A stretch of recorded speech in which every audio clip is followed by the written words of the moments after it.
2025ஆம் ஆண்டிற்கான மத்திய பட்ஜெட் தாக்கல் செய்யப்பட்டிருக்கிறது. மத்திய அமைச்சர் நிர்மலா சீதாராமன் அவர்கள் இந்த பட்ஜெட்டை தாக்கல் செய்திருக்கிறார்கள்.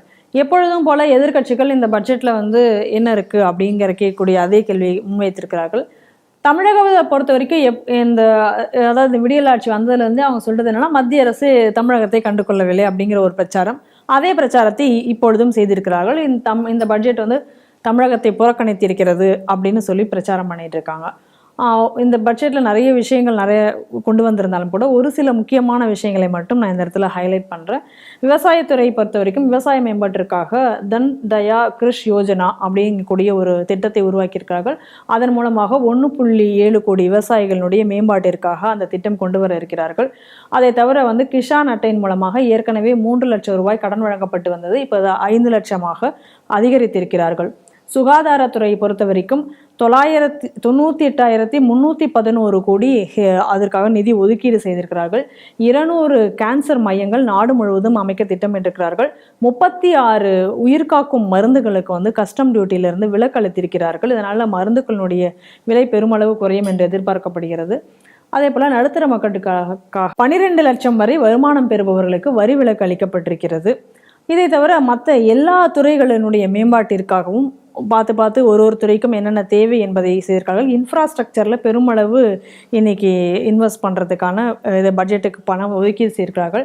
அதே போல் பொம்மைகள் தயாரிப்புக்கு அதிக அளவில் முக்கியத்துவம் கொடுத்து பல புதிய ஸ்கீம்களை அதற்காக உருவாக்கியிருக்கார்கள். தோல் பதனிடுதல் அதுவும் அதில் சேர்த்து செய்திருக்கிறார்கள். அதே போல் மருத்துவ சீட்டுகள் 1000 சீட்டுகள் அதிகரித்திருக்கிறார்கள். அதே போல் ஏஐ தொழில்நுட்பத்திற்காக இன்னைக்கு 500 கோடி அதற்காக ஒதுக்கீடு செய்திருக்கிறார்கள். ஓவரால் ஒரு நல்ல பட்ஜெட் அப்படின்னு சொல்லலாம். ஒன்று எப்படின்னு சொன்னால், இப்போ ஒரு சின்ன ஸ்டாக்னேஷனில் எக்கானமி போகக்கூடிய நேரத்தில் இந்த மாதிரியான வரி விலக்குனால ஒரு அட்வான்டேஜ் என்ன அப்படின்னா, மக்கள் கையில் பணம் இருக்கும். ஏன்னா இப்போ நீங்கள் வரி கட்ட வேண்டாம். இப்போ வரி கட்ட வேண்டாம் அப்படின்னு சொன்னோன்னா, இப்போ 12 லட்சம் சம்பாதிக்கிறவங்களுக்கு இப்போ 1 லட்சம் ரூபா கிட்ட லாபம். இதேமாதிரி நீங்கள் 8 லட்சத்துக்கு மேலே ஒவ்வொரு அமௌண்ட்டு கணக்கு பண்ணோன்னா, இப்போ இவ்வளவு பணம் கையில் இருந்து செலவு செய்வதற்கு மக்களிடம் இருக்கும். அப்போ இந்த பணம் மார்க்கெட்டுக்குள்ளே வரப்போகுது. ஸோ அது it is really going to promote consumption அதிகமாகும்போது டிமாண்ட் அதிகமாகும். இது ஒரு சைக்ளிக் எஃபெக்ட். ரெண்டாவது கேபெக்ஸ் எனக்கு தெரிஞ்சு கிட்டத்தட்ட 12 கோடியோ பண்ணியிருக்காங்க. அதாவது கேபிட்டல் இன்வெஸ்ட்மெண்ட்டுக்கு. ஸோ அது ஒரு பெரிய ஒரு மார்க்கெட்டில் கொஞ்சம் காசு புரளுவதற்கான வாய்ப்பை அதிகரித்திருக்கிறது. அதனால அது ஒரு மாற்றத்தை ஏற்படுத்தும் நினைக்கிறேன். ரெண்டாவது எனக்கு இது ஒரு விஷயம் என்ன அப்படின்னா, இந்த 12 லட்சம் இது இப்போ நம்ம ஊரில் இருக்கக்கூடிய இந்த வாத்தியாமார்களுக்கெல்லாம் இப்போ ரொம்ப சௌரியம். பள்ளிக்கூட வாத்தியார், கவர்மெண்ட் எம்ப்ளாயிகளுக்கெல்லாம் இப்போ ஆல்மோஸ்ட் அநேகமான மக்கள் இப்போ இந்த டேக்ஸ் பிராக்கெட்டுக்குள்ளே வரமாட்டாங்க. இப்பவும் இவங்க இந்த மூட்டா வேறு 4-5 அமைப்பு வச்சுருக்காங்கல்ல, இந்த பள்ளிக்கூட ஜாக்டோ, ஜியோ. சரி, இப்போ இவ்வளோ தூரம் உங்களுக்கு ஒரு வசதி வந்திருக்கு, இதில் ஏதாவது ஒரு அமைப்பு இதுக்கு பாராட்டி ஒரு ஸ்டேட்மெண்ட் விட்டுருக்காங்களான்னு நானும் பார்த்தேன். ஒரு பய விடலை. ஆனால் துரோகம் பண்ண திமுக வைத்து ஒரு வயலு இதுவரை இன்றைக்கி வர ஸ்டேட்மெண்ட் விட்டதில்லை. எங்களுக்கு அதெல்லாம் ப்ராமிஸ் பண்ணார், ஒன்றும் செய்யலைன்னு.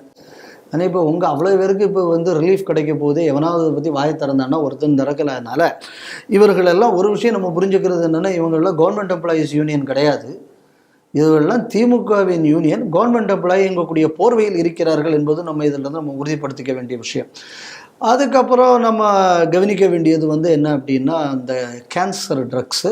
ரெண்டாவது கேன்சர் கிளினிக்ஸ் நிறைய ஆரம்பிக்கிறதுக்காக நிதி ஒதுக்கீடு என்பது நடந்திருக்கிறது. இப்போ கேன்சர் இன்னைக்கு ரொம்ப காமன் டிசீஸாக இன்னைக்கு இந்த நாட்டில் மாறிக்கொண்டிருக்கிறது. இதுக்கு ஒரு காரணம் நான் பார்க்கக்கூடியது நம்ம நாட்டில் இருக்கக்கூடிய பழைய ஃபுட் ஹேபிட்ஸ் எல்லாம் மாறி இருக்கு. ரெண்டாவது ஃபுட்டில் பெஸ்டிசைடு, அதே மாதிரி நம்ம தாவரங்களில் நம்ம பண்ணக்கூடிய மாடிஃபிகேஷன்ஸ் இதெல்லாம். ஸோ அதனால் இந்த மாதிரியான இதுக்குள்ள எஃபெக்டை கட்டுப்படுத்துவதற்கு செலவு செய்த அரசாங்கம் கொஞ்சம் கொஞ்சமாக நேச்சுரல் ஃபார்மிங், அதை ப்ரொடக்டிவ் நேச்சுரல் ஃபார்மிங் ஆக்குறது.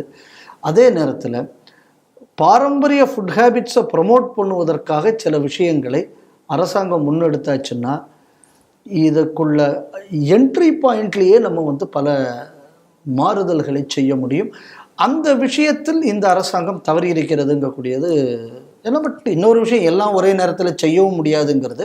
பட் அதுக்கு இவ்வளோ முனைப்பை இப்பொழுதே இந்த அரசாங்கம் எடுக்க தொடங்க வேண்டும் என்பது என்னோட கருத்து. அடுத்தது நம்ம எதை கவனிக்கணும்னா, தமிழ்நாடு புறக்கணிக்கப்பட்டிருக்கிறது. அது ஒரு தேஞ்சு போன ரெக்கார்டு, அப்பப்போ கேட்கக்கூடியது. ஏற்கனவே ஹைவேயில் எங்களுக்கு கொடுக்கவில்லை. ஆமாம், கிரீன் வே கொடுத்தாங்க. எங்கேருந்து? கோயம்புத்தூர் மெட்ராஸுக்கு. நீங்கள் என்ன பண்ணீங்க? விரட்டி போட்டீங்க. சரி, ஆயில் எக்ஸ்ப்ளோரேஷனுக்கு கொடுத்தாங்க. வேண்டாம்னு சொல்ல, போராட்டம் முதல்ல வேணும்னு கேட்டுக்கிட்டு அதுக்கப்புறம் மக்கள் போராட்டம் வந்தோடனே அரசியலுக்காக வேண்டி அது வேண்டாம் என்று சொன்னீர்கள். அப்போ உங்களுக்கு மத்திய அரசு கொடுக்கும் எனக்கு தானு கேட்கறது, கேட்டு மத்திய அரசுகிட்ட பிச்சை எடுத்து வாங்கிறது, வாங்கிட்டு மெல்ல ஸ்டிக்கர் ஒட்ட பார்க்கறது. ஸ்டிக்கர் ஒட்டும் போது வெளியில் ஏதாவது ஒரு 4 பயலுக, அது யாரு? அதுதான் வெளிநாட்டுக்காரன் உங்களை கைக்கூலியாக இருப்பான், அவன் ஏதாவது சத்தம் போடுறானா அப்படின்னு பார்க்கறது. உடனே அதை வேண்டாம் என்று சொல்லி அதை வைத்து அரசியல் நடத்தி அதை வைத்து மத்திய அரசுக்கு ஒரு கெட்ட பேரை உட்கார வச்சுட்டு அப்புறம் இங்கே எதுவும் வேண்டாம் என்கிறது. அதுக்கப்புறம் எதுக்கு எனக்கு பணம் தரணும்? எனக்கு உடனடியாக எனக்கு புயல் நிவாரணம், வெள்ள நிவாரணம் பணம் தரணும். அப்புறம் அவன் எப்படி என்கிட்ட கணக்கு கேட்கலாம்னு ஒரு மந்திரி கேட்பார். நான் பணம் வாங்குவேன், ஆனால் அதுக்கு அவன் என்கிட்ட கணக்கு கேட்கக்கூடாது. ஏன்டா அப்போ உனக்கு திருடுறதுக்குன்னு பணம் கொடுக்கறதுக்கான பட்ஜெட் நடத்துகிறாங்க. இது எனக்கு திமுகவா? அதுதானே, இதான் காலங்காலமாக பிரச்சனையே தான். அன்னைக்கு எம்ஜிஆர் கணக்கு கேட்டார், கட்சியை விட்டு வெளியில் போன்ட்டேங்க. நீ மத்திய அரசு பணம் கொடுக்குது, கணக்கு தானே கேட்டாச்சுன்னா மத்திய அரசு ஒழிகங்கிறது. என்னைக்குமே கல்லறையில் ஏறி வந்த காலத்திலிருந்து திருட்டுத்தனம் மட்டுமே ஒரு கட்சி, அதை அப்படியே ஆட்சியிலையும் இம்ப்ளிமெண்ட் பண்ணுறதுங்கக்கூடிய இந்த கூட்டங்கள் தான். அது மட்டும் இல்லாமல் நீங்கள் நல்லா கவனிச்சு பாருங்க, இந்த பல திட்டங்களில் இப்போ மெட்ராஸ் ரயிலுக்கு சொன்னாங்க. மெட்ராஸ் ரயிலுக்கு இவங்களுக்கு அந்த லோன் அமௌண்ட் வர சாங்ஷன் பண்ணி ரெடியாக இருக்கு, இவங்க எடுக்கவே இல்லை. அப்புறம் கேட்டாச்சுன்னா சொல்கிறாங்க, வேலைக்கு வந்தவங்களாம் வடக்கத்திக்காரெல்லாம் வடக்க போயிட்டான், வேலை செய்கிறதுக்கு ஆள் இல்லை, அதனால் உடனே பணம் எடுக்கல. பணம் எடுத்தாங்கன்னா பணத்துக்கு வட்டி கட்ட வேண்டி வருமே. அப்போ ஒன்னாலும் ஒரு ப்ராஜெக்டை இம்ப்ளிமெண்ட் பண்ண கூட துப்பில்லாத ஒரு அரசாங்கத்துக்கு எதுக்கே இன்னொரு அரசாங்கம் காசு கொடுக்கணும்? இது நீங்கள் சொன்னது தானே. ஏன் நடக்க முடியாமல் போச்சு? ஒரு ப்ராஜெக்ட் இம்ப்ளிமெண்ட் பண்ண துப்பில்லாத ஒன்று. இந்த துப்பில்லாத அரசாங்கம் காசு கேட்கறதுக்கு இந்த அரசாங்கத்துக்கு முதல்ல என்ன அருகதை இருக்கு? ஏற்கனவே டிஆர்டிஏ டெண்டர் திருநெல்வேலியில் 10ஆம் தேதி ஜனவரி மாதம் டெண்டர் வந்தாச்சு. டெண்டரோட இதே என்னென்னா டிரான்ஸ்பரன்சி. ஸோ அன்றைக்கி ஓப்பன் பண்ணோம், இல்லைன்னா அதுக்கு அடுத்த நாள் ஓப்பன் பண்ணோம். 20ஆம் தேதிக்கு அப்புறம் தான் இந்த டெண்டர் ஓப்பன் பண்ணியிருக்கு. லோக்கலில் விசாரித்தா என்ன கதை சொல்கிறாங்க அப்படின்னு சொன்னான்னா, அதில் 16% கட்சியிலையும் கலெக்டருக்கு வேறு 2% கேட்டார் அப்படின்னு லோக்கலில் வேற பேசிக்கிட்டு இருக்காங்க. ஏன் இதுவரை அது விசாரிக்கப்படவில்லை? இப்படி ஒரு புகார் வருது லோக்கலில். அதுக்கு ஒரு நியாயமும் இருக்குது. ஏன்னா 10ஆம் தேதி ஓப்பன் பண்ண வேண்டிய டெண்டர் நீ ஏன் இவ்வளோ நாள் ஓப்பன் பண்ணாமல் வச்சுருக்க? அதுக்கு ரீசன் என்ன? அதுக்கு ஒரு வேலிட் ரீசன் இருக்கணும்ல. சரி, பொங்கல் லீவு சொல்லிட்டீங்க, பொங்கல் லீவு முடிஞ்சு 10 நாள் ஆச்சே, அப்புறமா அதை ஓப்பன் பண்ணலையே. அப்போது இந்த மாதிரி இருக்கக்கூடிய பணம், கொடுக்குற பணத்திலையும் திருட்டுத்தனம்.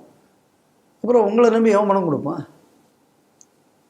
சரி, கொடுத்த பணம் இப்போ இதில் கூட குறவு ஒன்றும் கிடையாது. இதிலே கூட தமிழ்நாட்டுக்கு பல ஸ்கீம்ஸு கொடுக்கப்பட்டு இருக்கிறது. இப்போ அதுக்கெல்லாம் நீங்கள் இப்போ என்ன பண்ண போகிறீங்க? நீங்கள் இதுவரை என்னத்தை இம்ப்ளிமெண்ட் பண்ணியிருக்கீங்க? ஸோ அதனால் இது இந்த மாதிரியான ஒரு வெத்துத்தனமான புகார். அதனால் என்னை பொறுத்தளவு நான் முதல்ல சொன்ன மாதிரி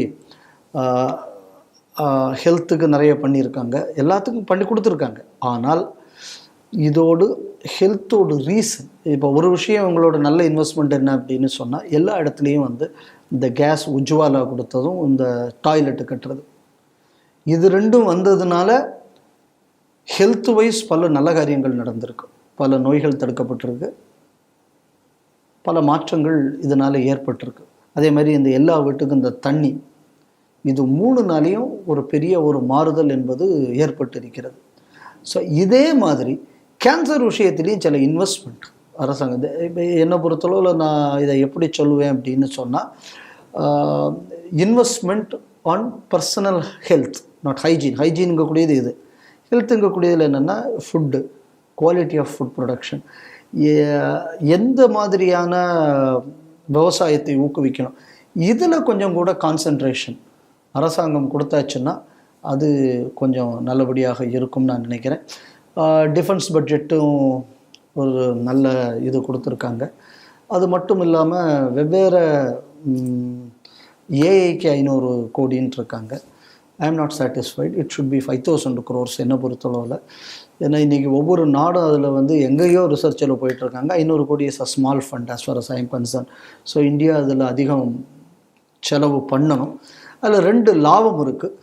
என்ன அப்படின்னா, இங்கேருந்து வெளிநாட்டுக்கு போன இந்தியன் டேலண்ட்ஸை வந்து நம்ம திருப்பி இந்தியாவுக்கு கொண்டு வருவதற்கு இதை நம்ம வாய்ப்பாக பயன்படுத்தலாம். ஏன்னா okay, if you pay more people will come back. So இது வந்து அரசாங்கம் வந்து செய்திருக்க வேண்டும் அப்படிங்கக்கூடியது என்னோட அபிப்பிராயம்.